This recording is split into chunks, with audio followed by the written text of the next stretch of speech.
नमस्ते मित्रों। आजकल मैंने इस्कॉन की रैली निकाली हुई है। मैंने इस्कॉन की जन्म पत्री क्या बताई, ये तो बुरा मान गए।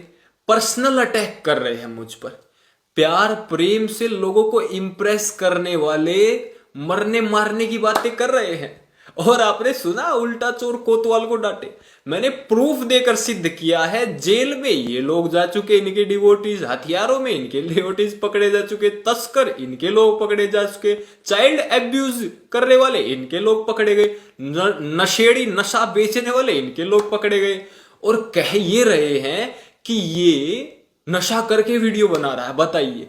और ऐसे लोग कह रहे हैं जिनकी खुद के अपने गृहस्थ आश्रम चल रहे हैं। अब मैं यहां से उन पर दो बात मार दूं, उनकी पत्नी और बच्चों के सामने उनकी क्या इज्जत रह जाएगी। आज तो हमारे संस्कार उनके जैसे हैं नहीं। लेकिन देखो, भेड़ चाल का नाम सुना आपने? वो मैं आज दिखाऊंगा कि इनके जो डिवोटीज है ना, वो कैसे अंध भक्त हैं, कैसे भेड़ चाल में चलने वाले लोग हैं।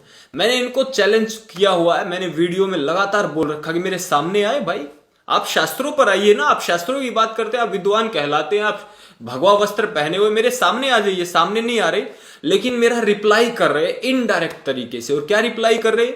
वो असलियत में रिप्लाई नहीं है, कोई रिफ्यूट नहीं कर रहे किसी चीज को, केवल अपने लोगों में सिंपैथी बनाने के लिए। अब लोग तो कह रहे हैं भाई इनके भक्त राहुल यार ऐसा बोल रहा, गुरुजी जवाब दो उसको। तो जवाब तो इनके पास है नहीं कुछ, तो आकर बस बोल देते हैं। अभी देखो अमोघ लीला ने क्या कहा कि हाथी चलता रहता है और ये गलियों में लोग भोंकते रहते हैं। अभी देखो मैं बताता हूं कि इनके डिवोटीज कैसे अंधभक्त हैं। एक भेड़ को आप जिधर चला दो बाकी उधर चलती है। इन्होंने आकर अपने डिवोटीज को बस एक टॉपिक दे दिया कि राहुल आर्य जो कर रहा है वहां जाकर बस ये कर दो तुम। तो इनके लोग बस सुनते हैं अपने उसको, और सुनकर हमारी वीडियोस में अगर कमेंट मारते, बेशक देख लो आप पिछली वीडियोस के कमेंट चेक करना, वही मिलेंगे जो उधर से गाइड कर रहे हैं इनको। तो आपके कमेंट में लिखते हैं हाथी चलता रहता, ये करता रहता। तात्पर्य क्या है? हिम्मत सामने आने की है नहीं, गट्स है नहीं, आत्मिक बल है नहीं, कुछ पढ़ा लिखा है नहीं। हमें पता है ना, मैं देख के पहचान जाते हैं भाई, ऐसे ऐसे 20 टकराते हैं हमें दिन में। और एक और अभी वीडियो बनाई है उसने, शॉर्ट्स बनाई, उसमें कह रहे हैं आग लगी ना। हाँ भाई लगी आग, बिल्कुल लगी। और जो आग मेरे अंदर लगी है ना, तुम्हारी लंका को जला दूंगा। हम तो भगवान श्री राम के और श्री हनुमान के वंशज हैं, उनके भक्त हैं। आग लगी है भाई, अंदर लगी है बिल्कुल, इसमें कोई घबराने की जरूरत नहीं है। केवल मुझे नहीं लगी, हर एक सनातनी को लगी है। तुम जीसस के भक्त हो ना, तुम क्रिश्चियनिटी के पुजारी हो ना, तुम्हारी तथा कथित उस सो कोल्ड गीता में जीसस और क्रिश्चियनिटी को प्रचारित किया गया है ना। और ये तो जीसस पे बहुत ज्यादा वीडियो बना चुका है, पहले पहले भी कई बार बोल चुका है। कह रहा बाइबल और गीता ये दोनों एक ही का पूरक है। बाइबल आई, अब बाइबल में जो रह गया था उसको कंटिन्यू किया गया गीता में। अभी मैं बताऊंगा इनके लोगों को, इनके भक्तों को कि ये कैसे सनातनी है। इनके डिवोटीज आकर मुझे पर्सनल मेरे ऊपर अटैक कर रहे हैं। देखो ये मीठी छुरी है, ये ईसाइयों से पूरी शिक्षा लेकर आए हुए हैं, इनसे ही तो बचना है। इन्हीं का विरोध तो मैं इसलिए तो कर रहा हूं भाई। ये सनातनी लोगों का जितना नुकसान करे, जितनी हानि कर रहे, इतना कोई और नहीं कर रहा। ये एक कल्ट की तरह काम कर रहे हैं, अलग संप्रदाय बनाने की तरह काम कर रहे हैं।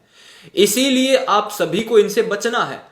ये लगातार इनडायरेक्ट रूप से ऋषि महर्षियों को, वेद आदि शास्त्रों को लगातार टारगेट करता आ रहा था। मैं सोशल मीडिया पर था नहीं, इन्होंने सोचा यहां कोई है ही नहीं, खूब उछलो कूदो, कोई बोलने वाला नहीं है। क्यों? हिंदू सोचता अरे छोड़ो ना यार, आपस में लड़ेंगे लोग क्या सोचेंगे। तो हिंदू तो अच्छा है भाई, वो उसकी भावना अच्छी है, लेकिन मुझे अच्छा बनने का शौक नहीं भाई। मेरी भावना अच्छी है, लेकिन जिसको तुम अच्छा मानते हो वैसा अच्छा बनने का चाव मुझे नहीं है। मुझे आर्य बनने का चाव है, मुझे सच्चा बनने का चाव है। और सच्चा व्यक्ति आज के जमाने में अच्छा नहीं हो सकता है, मैं इस बात को जानता हूं। लेकिन मैं अपनी सच्चाई से पीछे नहीं हटूंगा, चाहे मेरा कोई आगे विरोध कर दे। राहुल आर्य ना पहले झूठ बोलता था, ना आज झूठ बोलता, और ना भविष्य में झूठ बोलूंगा। मैं सब्सक्राइबर के लिए, भक्तों के लिए वीडियो नहीं बनाता हूं। और थैंक्स भारत वाले भक्त भी नहीं है, वेद के धर्मी है, वेद को मानने वाले हैं, महापुरुषों के पद चिन्हों पर चलने वाले हैं। ढोंगी अंधविश्वासी पाखंडी नहीं है तुम्हारी तरह आकर के पर्सनल अटैक करने लगे। तुम्हें शर्म आ रही है? थोड़ी सी, थोड़ी भी शर्म है तुम्हारे अंदर? और मरने मारने तक की बात कर रहे हैं। कितने भद्दे अश्लील गालियां दे रहे हैं ये लोग, बताइए। ये फेक कृष्ण डिवोटीज हैं, ये श्री कृष्ण के डिवोटीज नहीं है कोई सोचता हो। श्री कृष्ण तो इनके लिए यहोवा है, बस नाम श्री कृष्ण का चला रहे हैं। धीरे धीरे 100-200 साल में जाकर अलग संप्रदाय हो जाएगा। हिंदुओं की यही तो कमी है, हर 200 साल में आज कोई व्यक्ति अपना नया कुछ खड़ा कर दिया, 200 साल के बाद वो व्यक्ति अलग हो जाते हैं। हिंदू इसी तरीके से तो पटा हुआ है। आप अगर मुझसे पूछते हो राहुल भाई कोई तरीका बताओ हिंदू को एक करने का, अरे हिंदू को एक करने का तरीका यही है कि ये जितने भी मतपंथ संप्रदाय हिंदुओं से निकले हुए, जितने अपने अपने चेलों को लेकर अलग अलग बैठे हुए, इनके चेले कहां गायब हो जाते हैं जब किसी हिंदू की हत्या होती। बंगाल में क्या क्या हो रहा है, नॉर्थ ईस्ट में क्या क्या हो रहा है, पहाड़ी क्षेत्रों में क्या क्या हो रहा, क्रिश्चियनिटी को कैसे बढ़ाया जा रहा है, कहां चले जाते हैं इनके भक्त। 1 लाख भक्त इनके मंदिरों में इकट्ठे हो जाते हैं जब ये बुलाते हैं उनको, जब इनका कोई बड़ा कार्यक्रम होता है, किसी हिंदू युवक को मारा जाता है, होते हैं वो भक्त। सारे के सारे हिंदुओं के कल्ट, ब्रह्म कुमारी, राधा स्वामी, ये इस्कॉन ये सारे अपने भक्तों को इकट्ठा कर ले, किसी एक हिंदू की मृत्यु हो रही हो, वहां पर किसी की हिम्मत नहीं होगी। मैं एक दिन में चेंज बता दूंगा इस देश में, एक दिन में ऐसा परिवर्तन आएगा। अरे तुम कह रहे हो मुसलमान तो इतने ताकतवर है, अरे कब्रों से उठ उठ कर तुमसे क्षमा मांगेंगे, और क्षमा भी ऐसे जोड़ेंगे, ऐसे कब्रों से उठ उठ के क्षमा मांगेंगे तुमसे। लेकिन इन लोगों के कारण हिंदू बटा हुआ है, अपने अपने चिल्ले बना रहे हैं ये, और यही सत्य है। और इस सत्य को ये हिंदू समाज जितनी जल्दी पहचान जाए उतना अच्छा है। ये क्रिश्चियनिटी वाले अब तुम्हारे अपने हो गए हैं। मेघालय को गाली देते थे तुम 2019 तक, मेरी वीडियोस देखा करते थे, आज तुम इन लोगों से प्रभावित हो गए। ये 2 बात गीता की तुम्हें क्या बता देते इधर उधर से उठाकर, 4 बात इधर उधर से पढ़कर, ये सारे गूगल वाले ज्ञानी है ये, इसीलिए सामने नहीं आ रहे हैं। आगे बात समझ में, और चुनौती स्वीकार करो, मैं आने के लिए तैयार हूं इनकी बाइबल पर। मैं अभी आऊंगा, रुको तुम, मैं इनको पूरी बखिया उधेड़ूंगा। जिस तरीके से भाषा का प्रयोग करे, लगातार वीडियो बना रहे ना अपने चेलों को बहकाने के लिए, आकर इनको छोटी सी बात कहनी थी, भाई राहुल आर्य क्षमा मांगते हैं, त्रुटि हो गई। हम आगे से किसी साधु संत पर पर्सनली नाम लेकर या जैसे भी दिखाकर अटैक नहीं करेंगे। योग प्राणायाम का अपमान नहीं करेंगे, हवन यज्ञ का अपमान नहीं करेंगे जैसे कर रहे हैं लगातार, यज्ञोपवीत का भी अपमान नहीं करेंगे, कुछ गलत नहीं बोलेंगे, जीसस का प्रचार नहीं करेंगे, उसको अपना धर्म गुरु नहीं मानेंगे, क्रिश्चियनिटी को, बाइबल को अपना धर्म ग्रंथ नहीं मानेंगे। मैं तो चुप बैठ जाऊंगा, भाई मेरा क्या लेना देना इनके साथ। हम तो अपना नॉर्मली काम कर रहे हैं, हमें किसी से कोई मतलब नहीं है, अपना करते रहो जो तुम्हें करना पाखंड। लेकिन अगर सनातन धर्म के लोगों को बहला फुसलाकर उन ब्रिटिशर्स जैसी चाल चल के हमारे समाज में काटने का प्रयास करोगे, तो चाहे कोई बोले ना बोले, तुम रुपया ठूस ठूस के चाहे सारे गुरु घंटालों का मुंह बंद करवा दो। लेकिन जो सच्चे गुरु है ना, जो सच्चे सनातनी साधु संत हैं, वो समझ रहे राहुल आर्य क्या कर रहा है, और आने वाले हैं। कुछ लोग कह रहे राहुल आर्य को भाई सपोर्ट नहीं मिल रहा, समर्थन नहीं मिल रहा। भाई रोके हुए हैं, मैंने चुपचाप बैठे रहो वरना उधेड़ के फेंक देंगे। मैं एक अकेला तो संभल नहीं रहा तुमसे, बाकी और आगे तो तुम्हारा क्या हाल होगा ये मैं समझ नहीं पा रहा हूं। मैं तो वो सोच सोच के तुम्हारा भला सोच रहा हूं, लेकिन तुम मानोगे नहीं। अब नहीं मानोगे तो भुगतना पड़ेगा, बस सोच के चल लो, थोड़ी कम आघात होगा, सुधर जाओ, सुधरने में लाभ है। साधु वही होता है जो गलती करने पर क्षमा याचना कर लेता है। गलती की है, क्षमा मांग लो, नहीं क्षमा मांगते हो तो सामने आ जाओ, आमने सामने की कर लो इन्हीं टॉपिक पर, तो पता लग जाएगा भाई कौन सही कौन गलत। जनता को सत्य का आभास हो जाएगा, संसार में धर्म की स्थापना हो जाएगी। तो यही मैं कहना चाहता था इनके चेलों को, भक्तों को, कोई भेड़ चाल में मत बनो। 4 बातें वहां से जो बोलते हैं वही आके तुम यहाँ कमेंटों में पेल देते हो। खुद का बुद्धि नहीं है क्या तुम्हारे पास? तुम्हारे माता पिता ने तुम्हें क्या भेड़ बना के भेजा है इस संसार में?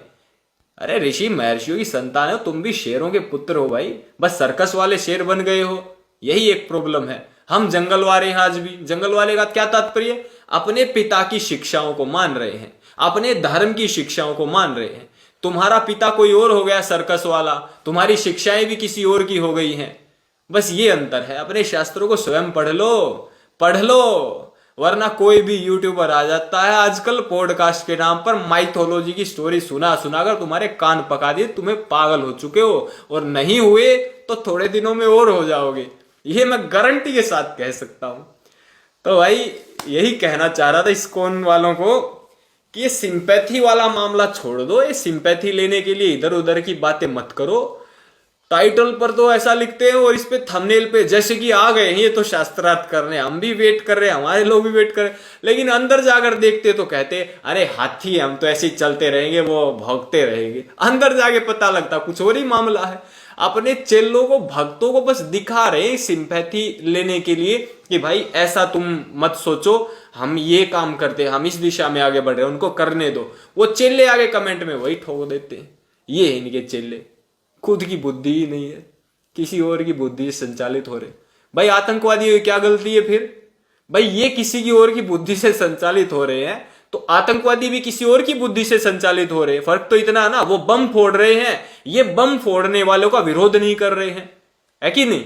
इतना ही तो अंतर हुआ। कितने नौजवान मारे जा रहे हैं, पता नहीं क्या क्या हो रहा हमारे साथ, हमारे और नौजवानों के साथ धरातल पर। दान ये मांगते हैं, बताइए।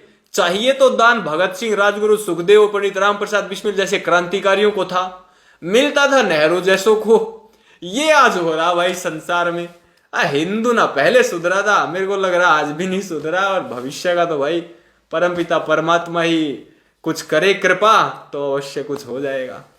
तो चलिए भाई, जरा सारे डिवोटी सुन लीजिए, थोड़ा इसको भी सुन लीजिए।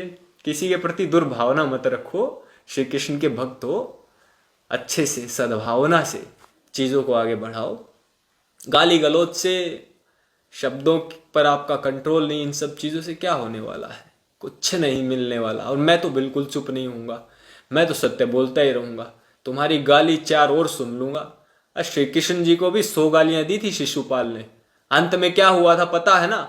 अब मैं तो उतना सामर्थ्यशाली हूं नहीं, लेकिन श्री कृष्ण जी का भक्त हूं, छोड़ूंगा भी नहीं। जितना सामर्थ्य है पूरे सामर्थ्य से वार करूंगा और पूरा प्रत्युत्तर दूंगा इनको। और भाई परमपिता परमात्मा की कृपा से दिन रात पुरुषार्थ करके कई कई वर्ष तक हमने शास्त्रों का अध्ययन करके इतना सामर्थ्य तो अर्जित कर लिया है, इतना आत्मिक बल तो बना लिया है कि ऐसे ऐसे जीसस क्राइस्ट के भक्तों को खुले आम लाखों के सामने चुनौती देकर, और मैं शब्द ज्यादा नहीं बोल रहा हूं कोई सोचे, लेकिन इनकी जो ये दुष्टता कर रहे हैं ना, इनको विश्व विख्यात नहीं कर दिया तो मेरा नाम भी राहुल आर्य नहीं। आगे बात समझ में? अश्लील गालियां देने वाले, गाली गलोच लोग, ये श्री कृष्ण को, इन्होंने पहले तो, अभी श्री कृष्ण जी को है ना यूरोप में पूरा बदनाम करके छोड़ रखा। अब इनके ये बस 200-400 अंग्रेज इधर उधर घुमाते रहते, एक बार इस देश में ले आते, एक बार उस देश में ले जाते, कभी उस देश में ले जाते। कोई नहीं इनका अब कोई सोचता इधर उधर कोई है। अब तो बस ये पॉलिटिकल ऑर्गेनाइजेशन की तरह है, अच्छा खासा पैसा और सब इसको कर लेते हैं चीजों को मेंटेन। लेकिन भाई हमें इन सब चीजों से कोई लेना देना नहीं है, मैं इन सब चीजों को बोलता नहीं हूं। लेकिन जिस तरीके की तुम्हारी भाषा और जिस तरीके से तुम अपने चेलों को बरगला रहे हो, किसी के प्रति जहर भर रहे हो, ऋषि महर्षियों के प्रति, आर्यों के प्रति, तो मेरे को जितना छेड़ोगे मैं उतना छिड़ जाऊंगा। ओम जय श्री राम, नमस्ते।